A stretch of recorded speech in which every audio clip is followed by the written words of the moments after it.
Good morning mga idol. Kakain tayo mga idol ng kilawing alugbate. Mayaman ito idol sa vitamin C, vitamin A, potassium, iron. At marami pang iba. Kaya mas maganda ito mga idol. Kainin nating hilaw.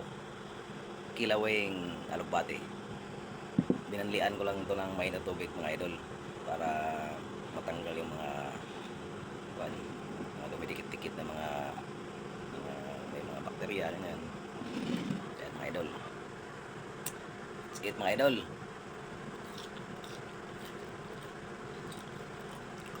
Walang timpla-timpla to mga idol.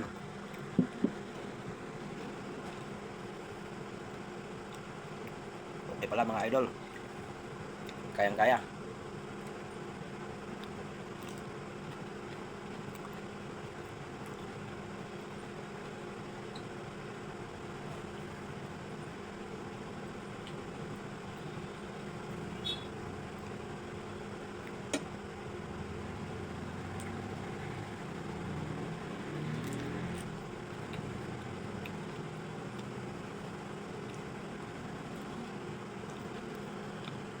Damit mga idol, oh.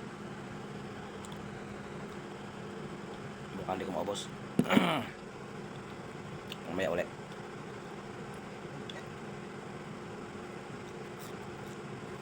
Maganda kayo ng hila mga idol para mas masustansya. Hindi dadaan sa init kasi pag napakuluan na, nawala na yung kanyang sustansya.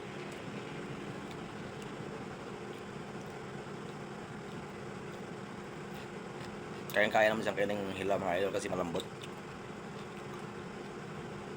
Crunchy.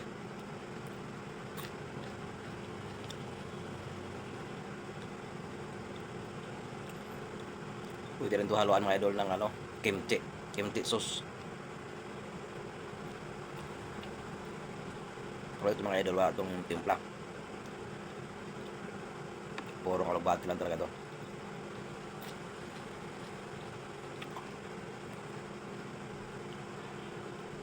Kain nyo mga idol. Mas masustansya ito.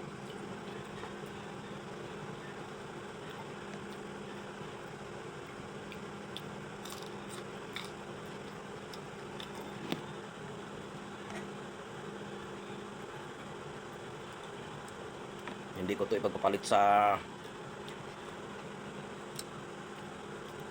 karning baboy. Ito mga idol, walang bad cholesterol.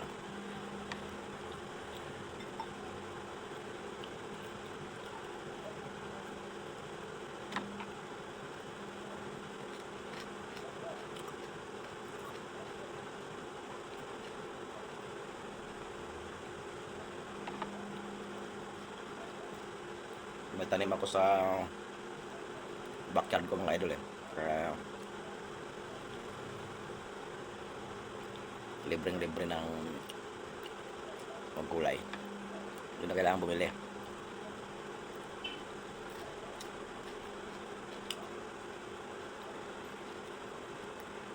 Let's eat mga idol. Kilawing alugbate.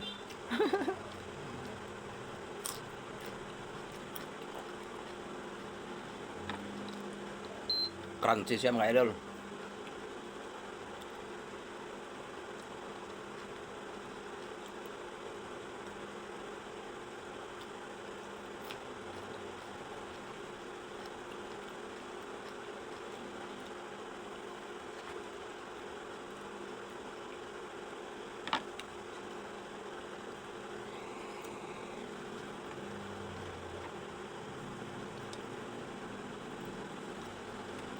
Binanlian ko lang to ng mainit na tubig mga idol para matanggal yung mga dumi-dumi.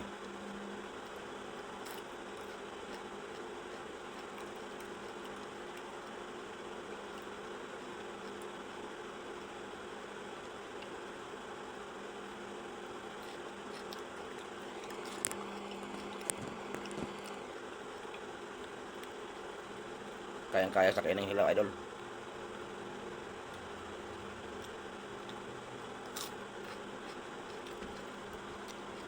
Crunchy, crunchy siya.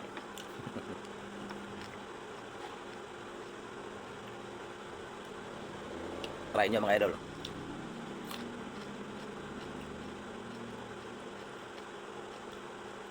Kung di kaya, di templahan na lang.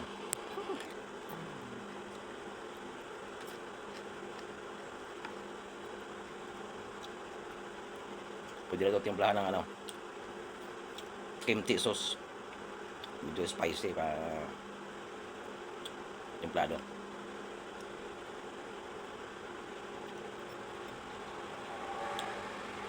Kaya marami-rami na ako nakain mga idol. Marami ng vitamins yun.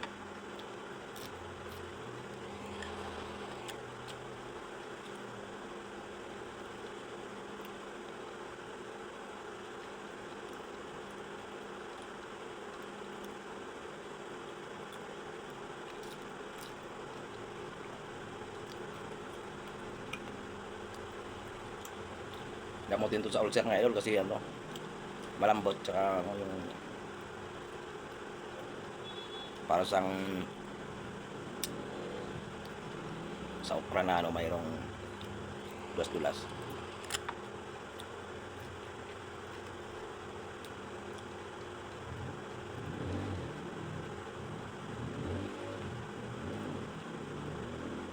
Pero depende na idol kung kakayanin nyo. Kilawin. Walang bagay.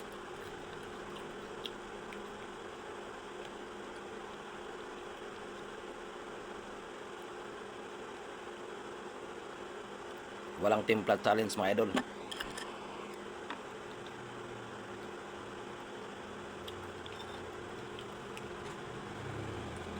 Pag nabusog na ako mga idol, mga boss, mamaya naman ito ulit, diba?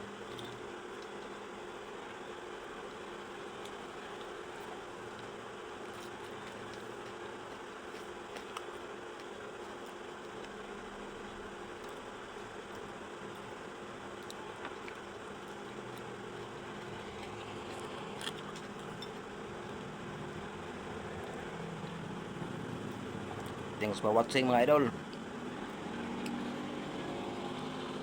Please like, follow, and share. Bye bye.